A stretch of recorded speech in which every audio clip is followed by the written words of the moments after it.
at 5. Pass is intercepted at the goal line by Malcolm Butler. Toss to White. He's in! Patriots win the Super Bowl! Welcome to Patriots Touchback Podcast. Good evening, everybody, and welcome along to another edition here of the Patriots Touchback Podcast. It's me, your host, Karl. I am joined as ever by my two boys, DJ and Nick. Good evening, gentlemen. How are we doing? Evening. Yep, good. Awesome work. Nick, you and me will have a little bit of a discussion later on regarding our little spontaneous event that we had on Sunday at Felsons. And it was finally first things first, though, it's finally good to finally meet you for the first time. Great guy. So absolutely legend you are. And look forward to seeing you again in Frankfurt. Same, and obviously DJ, we've seen you in Frankfurt as well. Was that the first time you guys met face to face, was it? Yes, it's the first time face to face. Yeah, first time face to face. Yeah, so it was quite a surreal moment. It was. Anyway, let's before we get cracking with the show, guys, please make sure you smash the like button on the video. You're hitting the subscribe button while you're at it, and you are following us on all our social media platforms, and you are following our podcast as well on Spotify. So we went into this game thinking it's against the Eagles, tough match, not going to be easy at all. A lot of people predicted it would be a blowout. A few certain people predicted the Patriots will try and run them close if they can. And sadly, it was a loss, 25-20. But one word to describe that performance that we had, and that is encouraging. Mac Jones, 316 yards, 3 touchdowns, 1 interception. For me, I thought he had a decent game, but we start off, guys, with the first quarter, because this is how the wheels fell off before it even got going. It just bewilders me. You know, us as Patriot fans, we know what this team is. We don't step on our own landmines. Everyone else does it for us. But in this case, from the very get-go, it collapsed immediately. First things first, with the pick six, and Mac Jones meant to throw to Kendrick Bourne, overthrew him slightly, landed in the hands of a very, very good corner, and Darius Slay took it back, touchdown. New England on the back foot already.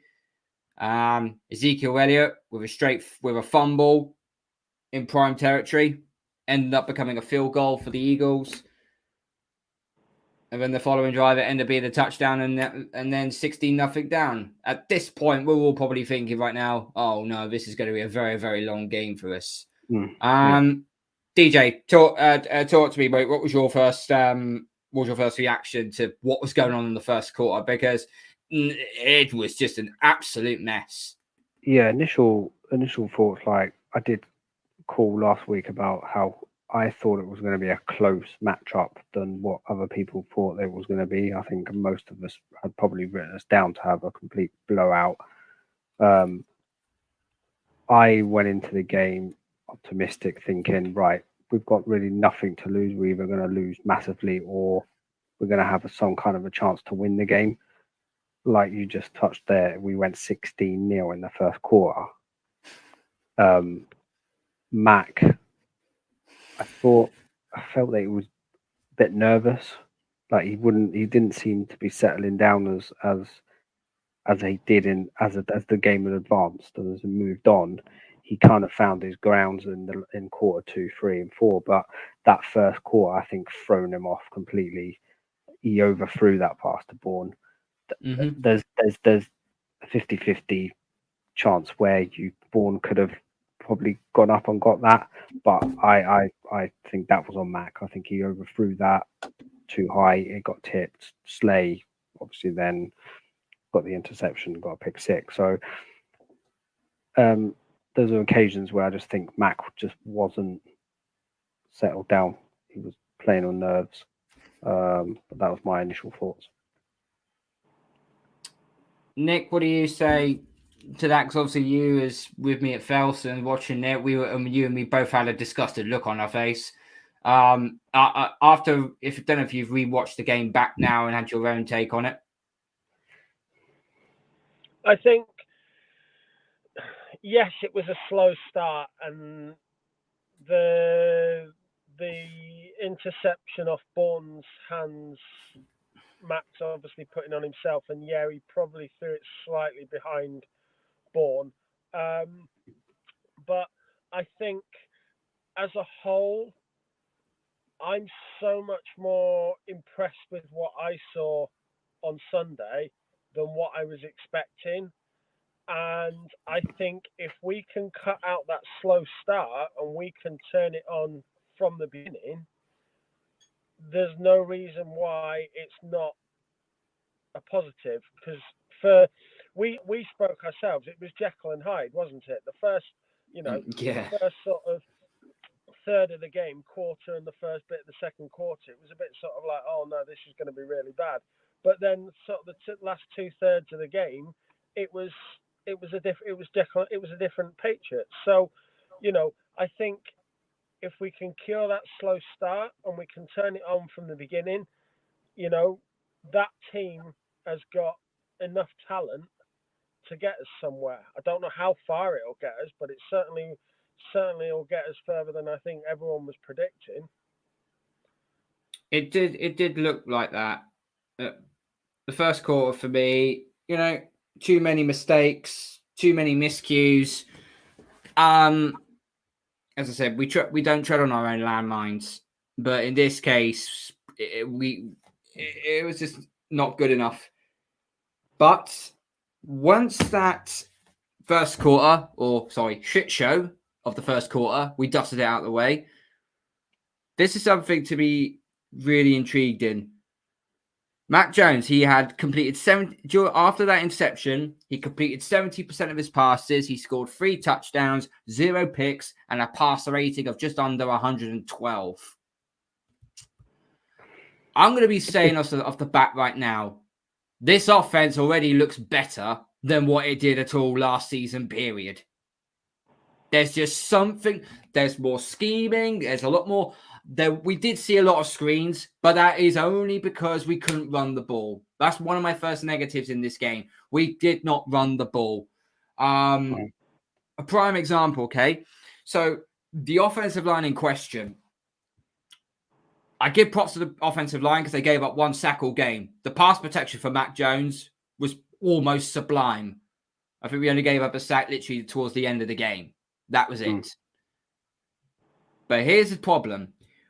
When you've got 2 rookie guards, as Sidney So and Maffey, this is their first actual proper game. The running game, yes, it's good that the running back can get through the hole, can get through the offensive line and through the holes. And Nick's just accidentally just dropped out. But it's down to the guards to create those holes, to create those lanes for Ramondre Stevenson, for Ezekiel Elliott. And I think that's also somewhere why it broke down a little bit, because we kept running into a brick wall, also known as the Eagles front 7. With the running game, it just wasn't working. Mac Jones had to throw the ball 54 times. I generally think that wasn't in the script. I generally think they were going to, run the ball a fair bit and only use Mac Jones for play action, a little bit of RPO and so on. But they couldn't do that because they couldn't run the ball. And if you can't run the ball, you become one-dimensional. And I think what Mac was doing, I actually think he tried to go above and beyond what really he should have done. But it also, after that interception he threw, he went back for a pick 6. He then showcased why, you give me these guys around me. You give me these weapons. You give me someone who actually knows how to run an offense. And I'll help and I'll do this job for you. Now, the clutch scenario we'll get into later on. But from what I saw with Mac, it was encouraging. And I was actually quite impressed at the back end of the game from what I saw of him. Yeah, he came to light, like I said, on the end of quarter 2, 3, and 4. He's definitely stepped up his game. He's felt more settled. Again, I give props to that O-line. Like you just said there, Mapu and Sidney So will the rookies on that line. Again, like you just touched there, I don't think there probably wasn't the best run blocking on that O-line. It was probably more pass offensive line that he had there. So that's where Mac had to take it in the air and just dink it to who he could at the time. Easy passes, banging straight in. And the ball he got the ball out quicker as well. I felt in this game. He was quite quick on par. Like 3 seconds max, balls out. I think it was more like, I think we saw a couple of times it was like 2.25 or 2.3 seconds. He's getting that ball out literally instantly. And I think also to do with because the pressure, the interior pressure of the front seven of Philadelphia, it was pushing our offensive line back. It was great protection, but they were still pushing us back. I think Jalen Carter had he was getting a bit of pressure on us, he had 7 total pressures on Mac, which, you know, great for a rookie and so on.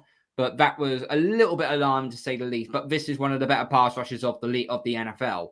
I think they did bring in Pharaoh Brown on a couple of occasions as well. I saw that tight end that they picked up on. As a sixth lineman. I think you had to at some point because the Eagles were eventually trying to get through. The guards needed help. But moving into the other good parts, okay? So let's start off with the forgotten man. The man that got put in the doghouse last year for reasons, which we still don't know why. But what we do know is Matt Patricia is an absolute hack. Yeah. So Kendrick Bourne, what a coming out party that he had. There was no Devontae Parker. Juju Smith-Schuster didn't get that many snaps in the game. Thornton, non-existent. He didn't play either. Kendrick Bourne, 6 receptions, only 64 yards, but he got 2 touchdowns. That was... I think it just goes finally fine. This dude is talented. Kendrick Bourne is talented, and he can get open. I raved about him when, you know, we got him from San Francisco. I did because, he's only a wide receiver 3, but I spoke to a lot of 49ers YouTube content creators, and they all said the same thing. What you're getting with Kendrick Bourne, he's either missed a first down or he's missed a touchdown. That's basically what they described him as. And it was those plays as well. And there was more often a couple of plays where he was wide open as well, where Max obviously missed or didn't. There was a miscommunication, but he was open at various more times than. Yeah, I kind of think with that's more sort of like you're in week 1, you're trying to establish your receivers who can get open. Yeah. Demario Douglas was the same thing. Demario Douglas he had 4 catches for 40 yards, an average of around about 10 yards per catch.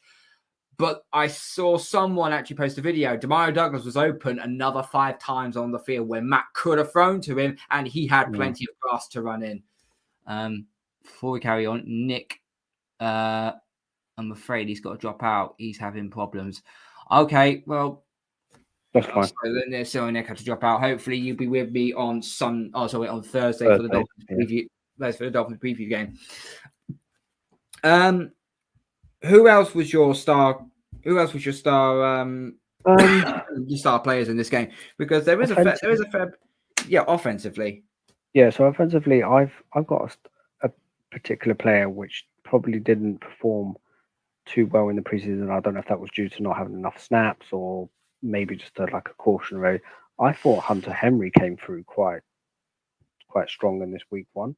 I would have thought they might have tried to target more Mike Gesicki in that, but it was more Hunter Henry that came through, and he had that massive touchdown in the first quarter, which was quite a good reach for him to grab. I thought that was going to be a bit too far for him to be able to capture that, but he did pretty well to get it in and get the 6 points. So he was one that I saw that was kind of impressive from what I saw from week 1. No, I mean, the receiving core is this, okay? So go back to last year where it just was just an absolute mess, okay? So Bourne was out. The pass catches that we had now was Kendrick Bourne, Hunter Henry, Demario Douglas, Mike Gesicki, Juju Smith-Schuster, Ezekiel Elliott, Keishon Butte. Yeah. 7 different players that weren't on this squad. The only 3 that was on this squad from last year, Montgomery, even though he got injured week 1, Hunter Henry, and Ramondre Stevenson. Yeah. It's pretty much a brand new wide receiver core. Okay, Devontae Parker is obviously out injured, but hopefully should be back for his revenge against the Dolphins on Sunday. He should be, yeah. You look at that receiver core, it's like that's brand new. That is almost brand new, bar Hunter Henry, who is the actual main receiver. Everybody else is brand new because Kendrick Bourne barely got anything yet last year. So you could probably say that was just an anomaly. I just think there is so much encouragement to have to this. The running game was pretty poor, shall we say. Stevenson, 12 carries, 25 yards. Zeke Elliott, 7 carries, 29 yards. He had the fumble as well.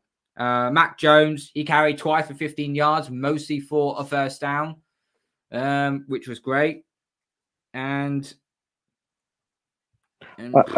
Stevenson did. I mean, he didn't have the best running game, but he made the yards when he needed to. Those short 3-and-1s, he did come through pretty well on a couple of the drives. So as long as he was getting those, I think they were pretty happy and content the way things were going. But yeah, and Butte as well. He had. I mean, we'll probably touch what happened in that, but he should have. Man needs to know how to drag his toes a bit more. There was some questionable play calling, to say the least, from Bill O'Brien on a few things. But there was also some decision making. Now, if we move into the second half, we're 16-14 down. Brady has just had his retirement ceremony and basically said he's now going to be in the Patriots Hall of Fame next year. No ballot, straight in 100%. 24, is it? 12th of June, 2024. So make sure you pencil that in your diary. So we're coming out to the second half, and I'm thinking, right, let's have a really good drive. Good first drive. Let's really make a statement. Straight away, 3 and out. And I was like, oh, God, here we go again. But the Eagles didn't do a lot. No. They really did not do a lot in that second half. They only had 3 field goals. All I'll say is this for the defensive side of the ball, okay? Yes, okay, we gave up 25 points. But 10 of those points was on the offense. 15 points of that was on the defense. So we gave up 1 touchdown and 3 field goals. We always say, as Patriots fans, we might be smug about this, but if you hold the away team to 20 points or less, or rather, or 18 points or less, there's a good chance New England will go and win that game without making mistakes. And that is where I have the problem with, because the fact of the matter is the defense. Basically, they only scored 1 touchdown. Basically, they scored 1 touchdown. That was it. They scored 1 touchdown. So the Eagles basically, we held Jalen Hurts to 170 passing yards. Yeah. And that's pretty unique as well. The rushing was what I had the problem with. Kenneth Gainwell had 14 carries, 54 yards. Jalen Hurts, 37 yards on 9 carries. So basically, he averaged 4 yards. Swift had 1 carry for 3, and so did Boston Scott. So you all add it all up. We actually stopped them for rushing for 100 yards. This is a power heavy. This is a power heavy run team. Power heavy with a decent O-line, with a decent O-line. And we were all wondering, what is Belichick actually going to do? Scheming up how we're going to stop Jalen Hurts, because guess what problems? We can stop running back. We can stop the running game, no problem. We just can't stop mobile quarterbacks. I saw a couple of reasons where the linebackers, usually you have an inside and an outside linebacker. Both inside and outside linebacker actually dropped into coverage a little bit, because when they dropped into coverage, they knew they could see where Jalen Hurts is. They could push up forward to actually get to him if he starts to run through the pocket or climbs into the pocket. And there are certain times, and there is one mention I would give as well. Matt Judon and Keon White, they flushed out their tackles and they put Jalen Hurts on his heels. He had to be scrambling out left and right. And I saw the linebackers. Obviously, when you have a dual threat, you need a linebacker to. I think Bentley, you have to act as a spy. But he had another one. But he had another one. But he had another outside linebacker that was running on the side. So they were switching between, and every time Jalen Hurts had to get out of the pocket and go left or right, the linebackers followed him that way as well. So either one or two things Jalen Hurts had to do. Either he had to try and throw it back across his body to get someone open, but that's likely to end up being an interception, or he had to run it out of bounds. He could try and throw it downfield, but there's a good chance that could be a deflected pass. So Belichick, Bill, Steve, and obviously Jaron Mayo as well, they've done a very, very good job of scheming, of stopping the run and stopping Jalen Hurts from getting open. Did he get AJ Brown on quite a few passes? Yes, he did. 79 yards. But not to the point where he's like wide open, which I think Gonzalo did an excellent job there. The rookie against AJ, he was man covering him the whole game, and he was on top of him 24/7. So I give props to that rookie CB there, because that's hard to keep up to par with AJ. Another thing that I think Hurts didn't, again, similar to what Mac was, he didn't seem comfy. He didn't seem the same explosive player that was last year. Now, I don't know if it's a lot of people, and they're not wrong. I think it's weather related. It was chucking it down at the first quarter, half-time wise. He just couldn't. I don't know if it was the weather conditions where he couldn't feel he could run with the ball. He couldn't pass it. He couldn't get it into where he wanted to pass it. So I don't know if that had a bit of a factor as well to it, that he just couldn't play the way he wanted to play the game. Their tight end, I think, didn't even get targeted once. What's his name? Goddard. Yeah. Goddard, yep. He was one of their top players last year, and he never got the ball once. Yeah. So again, I think Peppers played a fucking awesome game as well. Well, my language. Oh, that he made in the fourth quarter. Yeah. That was he literally put Jalen Hurts on his ass. Literally just drove him into the dirt. We saw that. That was the turning point. The reaction in Felsons was like, "Oh, that's a hit." Yeah, I like those sorts of hits. Let's talk about the rookies, because you touched on Christian Gonzalez. Okay. New England dressed 11 rookies in their season opener. Okay. And it was a very, very good debut for the majority of the class. Christian Gonzalez had several tackles and a sack. He did get a sack on Jalen Hurts. He literally comes sprinting off the. He did this for Oregon. He did this for Oregon. So, so it was really, really good in that. He also came up with a key pass deflection on fourth down late in the game, which was massive because that turned the ball over and that gave us prime position. Keon White and Marty Mapu. Now, Marty Mapu was spoken a lot about during training camp, and he did show up in this game. He also saw a fair share of snaps. And White, I did say this on a couple of podcasts ago, didn't I? Keep your eye out for Keon White because he is going to destroy worlds.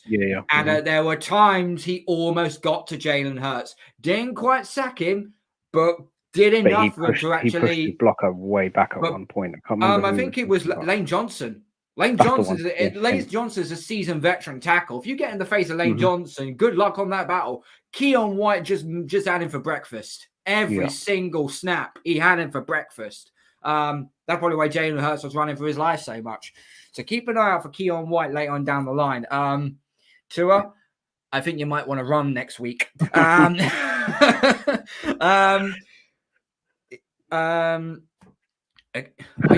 He was and Lane Johnson's a 2-time All-Pro as well. Yeah. Not a bad day. As a rookie, those three guys had a lot of big plays. Matthew Judon said they handled it tonight exceptionally well. They went out there and they played their butts off. I'm sure he probably swore as well. And we also talk about Demario Douglas as well, holding the 4 passes. And Chad Ryan and Bryce Beringer, they had their first tests in a rainy Gillette Stadium, and I thought the punting was actually. I thought Beringer and the punting was good. Chad Ryland, we're going to get into situational football very, very soon, okay? Because I kind of think Belichick done something 2 years ago and he repeated it again. And I'm going to explain in a bit, okay? Jabril Peppers had a fantastic game as well. He basically, he was patrolling this without Devin McCourty now patrolling the secondary. He had a strong afternoon. His most noble play came in the fourth quarter when he basically popped Jalen Hurts to force a fumble. That was the hit he had to force the fumble. That should have been the drive that won us the game. Once again, we're going to get into that later on, which includes a pass breakup. It was just, but oh my word. Right, okay. I think defensively we played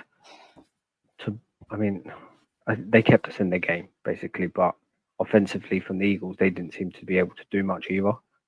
So, like I say, it was a closer game than what most of us would have expected, I think. Yeah.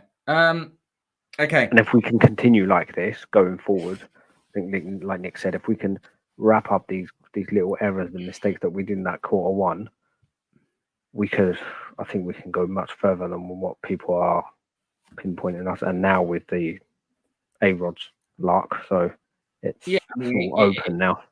Yeah, I mean it's extremely positive, even though I'm on the losing side. Right. So in the second half, there was a couple of situational plays, which I'm going to question. I don't like questioning Mr. Coach, Mr. Belichick. Yeah. But he's done this twice now, and I'm going to explain something, okay? So 2 years ago, when we played the Buccaneers, and Mac was in his rookie season, there was a 4th and 3. Okay? Convert that 4th and 3. That's a first down, or we'd probably have a very easy field goal. We could bleed the clock and so on, because I think the Bucs didn't have any timeouts, or they might have had one. I'm not quite 100% sure. Instead, Belichick elected to not put the ball in his quarterback's hands, in the rookies, Mac, who was a rookie, and elected to ask Nick Foles to kick a 49-yarder in the wind and the swirling rain. Post and out. And the game was done. Yeah. Fast forward now, and there was another situation. Now, the second to last drive, when we was 25, I think it was 25-20 at the time. We just got the touchdown. We got the turnover, didn't we? Yeah, we got the turnover. Yeah, we got the touchdown. We ended up taking the PAT. Which puts us on 20 points. Okay, there was 2 drives afterwards that should have done something different. Okay, but if we would have taken the 2 field goals, then we. This is what I'm saying. So there was a 4th down. I think it was like at the 30 or 35 yard line on the first one. It was a 4th down play. I know you're there to win, but there was still time on the clock. I think there was something like 5 or 6 minutes left on the clock. If you are 100% focused and you are confident in your defense making that stop, take the points. We went for it on 4th down and we botched it. Bang goes that play. If you give the rookie, Chad Ryland, I know it's going to be a pressure situation. It's going to be like a 40, 45-yarder to kick that field goal. You put the Patriots within 2 points of the Eagles. You make a stop. You get the ball back. You could bleed that clock as much as you want because the Eagles had ran out of timeouts. You could bleed that clock and get down into field goal range and kick that field goal. But they went for it, but unfortunately that didn't happen. And what's the number 1 rule when you come into the NFL? 2 feet down. Keyshawn Butte, it's beginner 101 stuff. You're not in the NCAA anymore. You can't just get with 1 foot down. Yeah. I'll throw the scenario. You swap him out and you put Devontae Parker in. Does he get 2 feet down? Yes or no? Yeah, I think he does. Yeah, same. I think he does as well. He's a rookie. You let that slide. Got a lot to learn from. But that was a key down, because if Butte that gets would have been 2 feet, converted, if that gets converted, I think been Mac would have got the winning drive. I think Mac would have got the winning drive. But this is what happens when you've got a bunch of 2, 3, 4 receivers and not a bona fide number. What could we have done with a Justin Jefferson or Jamar Chase or DK Metcalf or Deebo I'm not sure Samuel? why he didn't go to Juju though in that sort of scenario. I think it was scheming, because I think Juju didn't I get did a lot. not see much of Susan. Yeah, I did not see much of Juju in the whole game itself. Let's have a look. Yeah, it was a slow start. Yeah, slow start for him. He hauled in 4 catches on 7 targets for 33 yards. He had a 3rd down drop as well on a low pass from Mac Jones. It was also noteworthy to see switches on the sideline for New England's final offensive play of the game. Interesting call there. But again, it's all matchups. Bill must that have hurt us. That simultaneously hurt us, because that was pretty much the drive that killed it. But as I said, you kick that field goal on the They had leverage for the pass. Yeah, but you kick the field goal on that previous play, and you're down by 2. You don't have to go to the sideline. You don't have to do that sideline punch. You can throw a slant. You can throw a flat, and let them run out and catch in stride and so on. He was playing aggressive. I think it was aggressive, but at the same time, if you was away from home, I could probably understand it. If you was away from home, then I can really understand it. But you're inside the confines of Gillette Stadium. Home advantage is on your side. Right. Kick the field goal and let the crowd get on the Eagles back on that final drive. Because there was an occasion when I'm pretty sure we went on 4 and 12 on one stage as well. Yeah. Whenever does Bill ever do that? Because it's definitely different this year. More aggressive football. Yeah. But how would you actually describe that performance? I think it's more eye-opening to say, well, if we've done this versus the runners-up at the Super Bowl, okay, I get it's week 1. I get it. We're rusty. They're rusty. We're probably not match fit. They're not match fit. I reckon they were probably a bit surprised and thought, wow, we wasn't going to think. They thought it was just going to walk all over us. And we was like, nah, you've come into our field. You're not going to do this to us. No. But that is now a promising situation where it's encouraging. We were just that drive away. Yeah, encouraging. We was just 1 drive away, literally, from maybe making a massive win, a comeback win of 16-0 against the Super Bowl champion runners-up. Yeah. Now, I mean, we have the hardest schedule in the whole NFL, and if we can do this week in, week out, and it's like I say, I don't mind if we lose, but if we show some courage, some gut, some balls, and we're making issues on the field that making us hard to beat, that makes that to me is progress. I don't care if we lose by 3, by 4, by 5, by 6, but if we can show that we've got some aggressiveness and some style to playing, I'm all for it. But the knives are going to be at the door, though. Yeah. Knives are going to be at the door, though, if we do end up keep having these moral victories, because the fan base, they will start getting a bit annoyed about it. So we're losing by 3, 4, 5 points every game. Yes, we're playing well, but we're not getting the job done. And that it's all right doing it once, maybe twice. But we could go on a 3-game stretch now and win them all. Oh, well, that's unlikely. Jets, Dolphins, Cowboys. Okay, Cowboys, they look like a different team. But I'm just saying, like, I don't know. For me, it does now put a prediction. It makes me think, the Bills, they didn't look all that last night. Jets definitely now. I'm sorry, but I think they're out now. Dolphins. Well, I'm not. Well, yeah. I mean, the Bills. highly convincing. Josh Allen has thrown 3 interceptions. Allen's got some serious problems in that team. Josh Allen has thrown 3 interceptions already. One thing I'm going to bring up for you, okay? And I saw this and I was absolutely shocked and horrified. Now, have listened to this, okay? So this was on a Twitter feed, which I don't know, Boston Sports Info, they're called, okay? He made a comparison between Mac Jones and Josh Allen. Now, people are probably going to turn around and say, oh, God, this is going to be so lopsided and so on. Yeah. So for anyone who hasn't seen it or listened to the podcast, here it is. In the last 10 regular season games, it's probably if you include this one we just played. Mac Jones, 232 out of 358 passes, just under 65% completion of his passes, 2,320 yards, 14 touchdowns, 5 interceptions.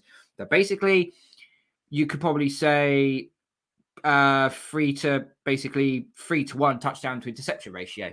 Yeah. You should say. Now let's look at Josh Allen.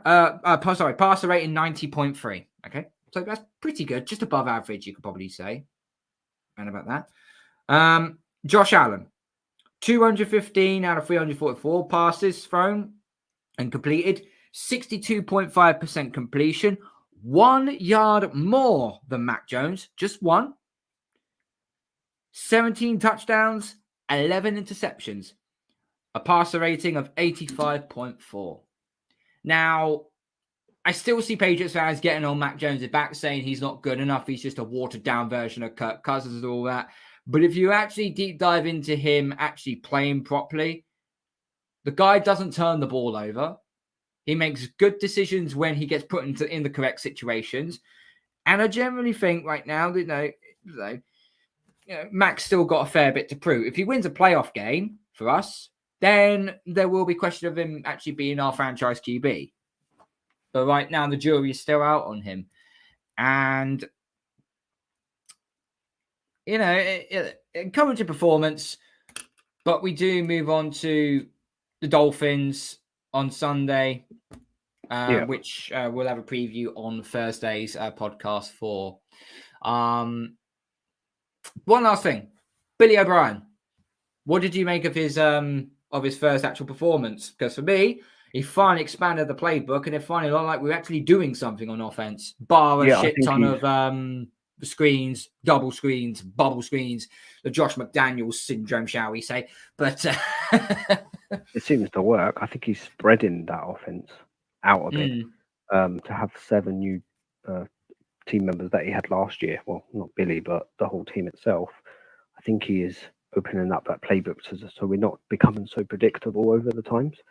It's keeping them a lot of RPOs, a lot of screens, like you say, but it does definitely open up the playbook to keep us the guessing game, I guess, and the matchups. Yeah, it definitely does. It definitely does. Okay, so last week we had our first ever Pick'em. Well, we had the Pick'em League, which we are all part of, but we usually have our hot 6 matches that we always go for. Right, so let's go with this then. So me and Luke were the only ones to get the New Orleans Saints one correct, even though that was a little bit of a nail biter and that was a bit of a shitstorm of a game. You, Nick, and David all chose the Titans, so I lost on your behalf. I'm the only fudge nugget that actually put the Steelers to win, and that was wow. put it this way, okay? When me and Nick were in Felsons, there was only one Pittsburgh Steelers fan. Oh my God, the amount of shite that he was getting thrown at by the Browns and the Bengals fans was absolutely comical. So well done. You picked the Niners. I was the only dimwit that chose the Steelers there. We all chose Kansas City, but Detroit come away with a win, which was a real surprise. And, no Chris Jones may have something to do with it. No Travis Kelce, that also may have something to do with it. But, win for Detroit, but we all get a loss of a pick there. I was the only one to choose the Jets. Everyone chose the Buffalo Bills. I did say I don't believe in the hype. But I did say they'd make a statement. Well, it wasn't really a statement last night. It was more of a whimper because obviously now Aaron Rodgers is out with a torn Achilles. And what's your view on that? Now that the hype, is it still hype for you? What, the Jets? Yeah. they'll barely win 7 games now. They got the MILF Hunter at quarterback. So yeah. We all chose the Eagles to beat the Patriots. Hopefully that all turns into proper Flying Elvis logos for next week's game. And then the Sunday night game. Oh, wow. God, the Giants set records of ineptitude for all of the wrong reasons. Nick, and Luke all got the count. That looked like a bad team. You, Nick, and Luke all got the Dallas game right. I got it wrong with DJ. And I think as a result of that, let's have a look. So I've ended up with 3 wins. I ended up with 3 points there. DJ, you ended up with 3 points there. Nick also ended up with 3 points there. Mm-hmm. Yeah. Luke, he ended up 3-4. Luke's in the lead with 4 points there. So well done, Luke. And David, he gets 2. He gets 2 points there. So we've got a tie for second place. So Luke is in the lead with 4 points, and we will have another Pick'em League to go through on Thursday as well. Nick will sort out the results. We'll get the selections out, Yeah. It's a shame Nick has dropped off because obviously me and Nick were at the full 10 yards kickoff party. Great event. The hosts, really, really lovely people. Met some fantastic fans there. Great atmosphere. Where we were situated, we had 3 screens we were watching. So we were watching the 49ers kick the Steelers' ass on one screen. We had the Bucks Vikings game on another screen. And then on the left-hand side, which was filled with Bengals and Browns fans, you obviously had the Brownies taking on the Bungles. The Bungles really did bungle on that one. It was a great atmosphere. Loved the blokes there. Met Nick for the first time. We'll have a little bit more of a deep dive on Thursday, I think, between me and Nick, because we had a really, really good time and so on. But it's a fantastic event, and hopefully we get another one. Maybe they might do one for the Super Bowl. If they do one for the Super Bowl, that'll be absolutely fantastic. I think they could pack that place out. They could really, really pack that place out for the Super Bowl. Any more final thoughts, mate, before we get on out of here? No, I think we've basically covered everything. I think in the Thursday show, if we can get a couple of us together, then we might be able to get a special guest appearance for that Thursday show, and then we'll dive into the week 2 game, which is the early one, I believe. I think it's 6 o'clock your time kickoff. So that'll be an interesting one. So that will be a good matchup, I think. If we can, like I said, if we can play the way we played in that second, third, fourth quarter, and then clean up what we needed to clean up in that first quarter. Now the Dolphins did look like different gravy against that Chargers team. Don't get me wrong, but we'll see. Stick a safety different ball game, innit? Different ball game. Stick a safety over the top of the corner while we try and mark Tyreek Hill. 215 yards he had against the Chargers. Waddle, I think, can go one-on-one with Marcus or Jack Jones. I think that will be fine. I think it's Tyreek Hill I'm extremely worried about going into that game. If you shut him down, I generally think Tua will have to keep going to his second and third reads. I think that's where he starts struggling. Because remember, he doesn't run. He's not a running quarterback. He's primarily a pocket passer. So if you stop his reads, he's gone. Anyway, we'll have more of a deep dive on Thursday. Hopefully we'll have a special guest appearance on Thursday for that show. Thank you to DJ. Nick, well, unfortunately, he had connection issues, so he had to drop out, but he'll be back with me on Thursday for a preview of the Dolphins game. Please make sure you smash the like button on the video. You're hitting the subscribe button when you're at it. Follow us on our social media platforms and follow us on our podcast on Spotify as well. And as always, guys, we'll be back on Thursday for a preview of the Miami Dolphins game. My final thoughts on the Eagles game: encouraging. Our offense is now starting to look something more like an offense. And have faith in Mac Jones. Just have a little bit of faith in him. Peace out, people. Go Pats.